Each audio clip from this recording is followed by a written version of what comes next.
Trump ধীরে ধীরে তলিয়ে যাচ্ছেন। জরিপে উঠে এলো ভয়ঙ্কর তথ্য।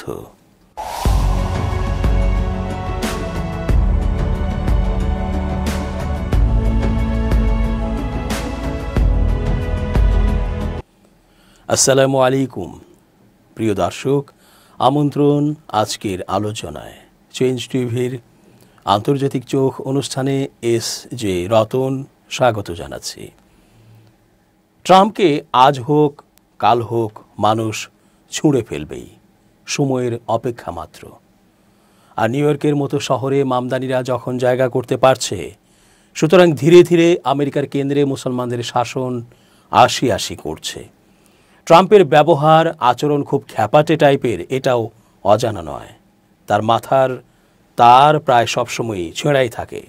যখন তখন যুদ্ধে জড়ান, যুদ্ধ লাগান, অস্ত্র বিক্রি বাড়ান। আবার তিনি শান্তির জন্য চুক্তি করেন, সেটা আবার মিডিয়াতে গর্ব ভরে উঁচিয়ে দেখান। মনে হয় কেউ তার এই ভণ্ডামি বোঝে না। এবার এই সকল ভণ্ডামির প্রকাশ জরিপের মাধ্যমে সামনে এসেছে। ধীরে ধীরে তিনি তলিয়ে যাচ্ছেন অতল গহ্বরে। জরিপে ভয়ঙ্কর আরও কিছু বিষয় বিস্তারিতভাবে উঠে এসেছে। মার্কিন প্রেসিডেন্ট ডোনাল্ড ট্রাম্পের প্রতি মানুষের সমর্থনের হার আরও কমে গেছে। নতুন এক জরিপে দেখা গেছে যুক্তরাষ্ট্রের 58% মানুষ তাকে নিয়ে অসন্তুষ্ট। ট্রাম্পের জনপ্রিয়তা কমে যাওয়ার এই হার গত জানুয়ারিতে তিনি প্রেসিডেন্ট হিসেবে দায়িত্ব নেওয়ার পর থেকে সর্বনিম্ন। বার্তা সংস্থা রয়টার্স এবং গবেষণা প্রতিষ্ঠান ইপসোস পরিচালিত জরিপটি গেল বৃহস্পতিবার প্রকাশ করা হয়েছে।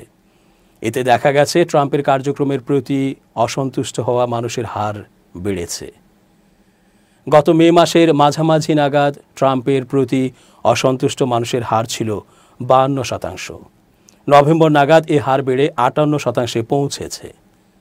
অন্যদিকে তাকে সমর্থন করেন এমন মানুষের হার প্রায় 40% স্থিতিশীল রয়েছে, যা মে মাসের সমান।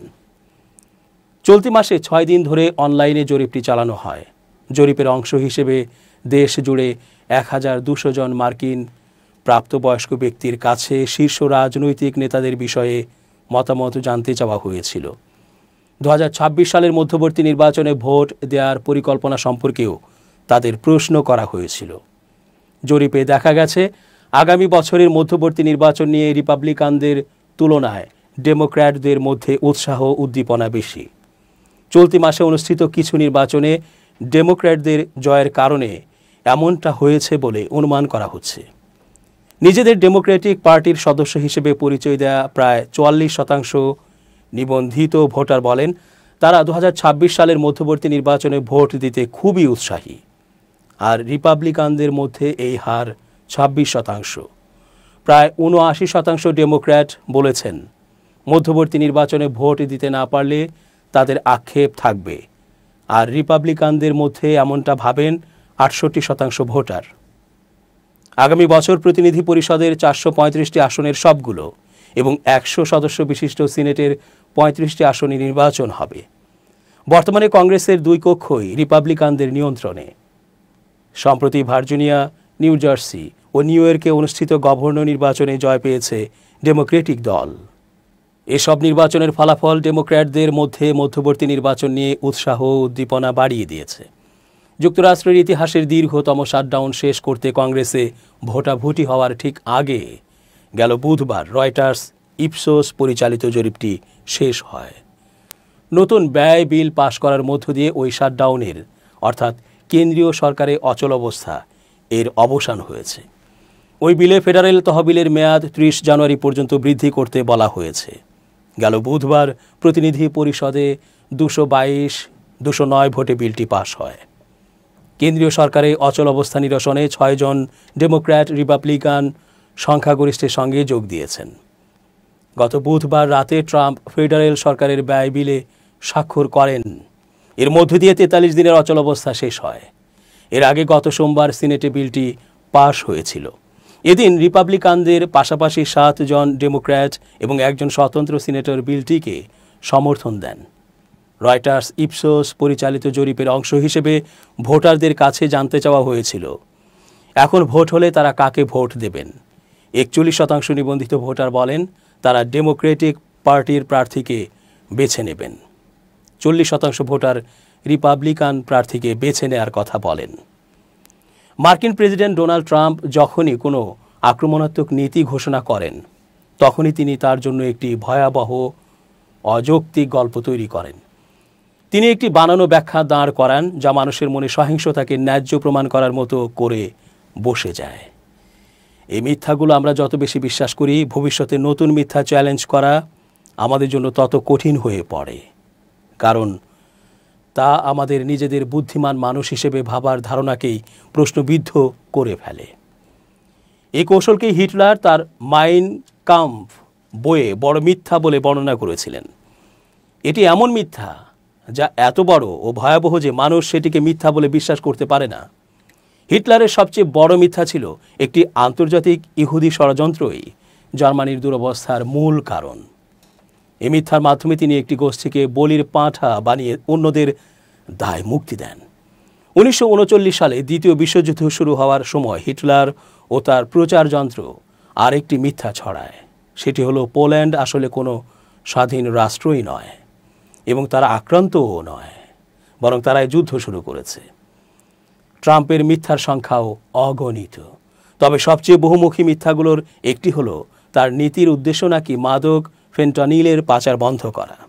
দ্বিতীয় মেয়াদে দায়িত্ব নেওয়ার পর ট্রাম্প দাবি করেন কানাডা নাকি যুক্তরাষ্ট্রকে প্রথমে আক্রমণ করেছে, কারণ তারা ফেন্টানিলকে সীমান্ত দিয়ে যুক্তরাষ্ট্রে অবাধে ঢুকতে দিচ্ছে। তিনি এমনটাও বলেছেন, কানাডার এখন যুক্তরাষ্ট্রের 51তম অঙ্গরাজ্য হওয়া উচিত। ফেন্টানিল পাচারের অজুহাতেই ট্রাম্প কানাডার রপ্তানি পণ্যের ওপর শুল্ক আরোপ করেছেন।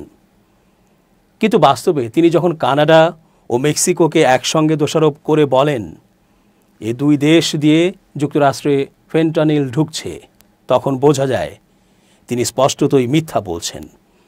আদতে 2024 সালে যুক্তরাষ্ট্রের সীমান্তরক্ষীরা যত ফেন্টানিল আটক করেছেন তার মাত্র 0.2% এসেছে কানাডা থেকে। এমনকি যুক্তরাষ্ট্রের ড্রাগ এনফোর্সমেন্ট অ্যাডমিনিস্ট্রেশন ডিইএ 2024 সালের ন্যাশনাল ড্রাগ থ্রেট অ্যাসেসমেন্ট রিপোর্টেও কানাডার নাম নেই। এরপর গত কয়েক মাসে ট্রাম্প প্রশাসন আরও ভয়ঙ্কর একটি ভূ রাজনৈতিক কল্পকাহিনী দাঁড় করিয়েছে। তারা বলেছে আন্তর্জাতিক জলসীমায় ছোট নৌকাগুলোর ওপর সামরিক হামলা নাকি মাদক পাচার ঠেকানোর জন্য খুব জরুরি। এই হামলাগুলো মূলত ভেনেজুয়েলার উপকূলের কাছে চালানো হয়েছে এবং তাতে এখন পর্যন্ত অন্তত 61 জন নিহত হয়েছেন। অনেক বিশেষজ্ঞ স্পষ্টভাবে এই হামলাকে অবৈধ বলেছেন। সবাই জানে এসব হামলায় ফেন্টানিলের প্রবাহ বন্ধ হবে না। তবু ট্রাম্প ঘোষণা দিয়েছেন সরকার আমাদের দেশে মাদক আনা লোকদের হত্যা করতে থাকবে। আসলে এই তথাকথিত মাদক পাচারকারীদের বিচার বহির্ভূত হত্যাকাণ্ডের লক্ষ্য মাদক নয়, এটি আসলে ক্ষমতার প্রদর্শন আর হয়তো ভেনেজুয়েলায় সরকার পরিবর্তনের চেষ্টা।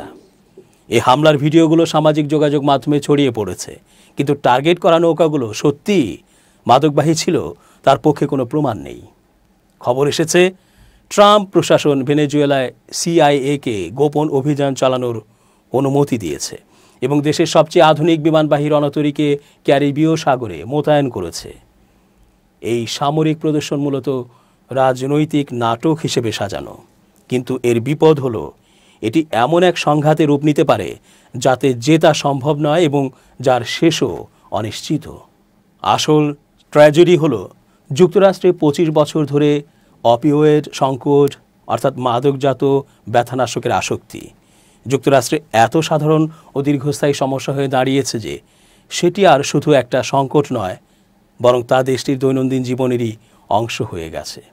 বিশ্বের সবচেয়ে বেশি অপিওয়েড জনিত মৃত্যুর হার যুক্তরাষ্ট্রে।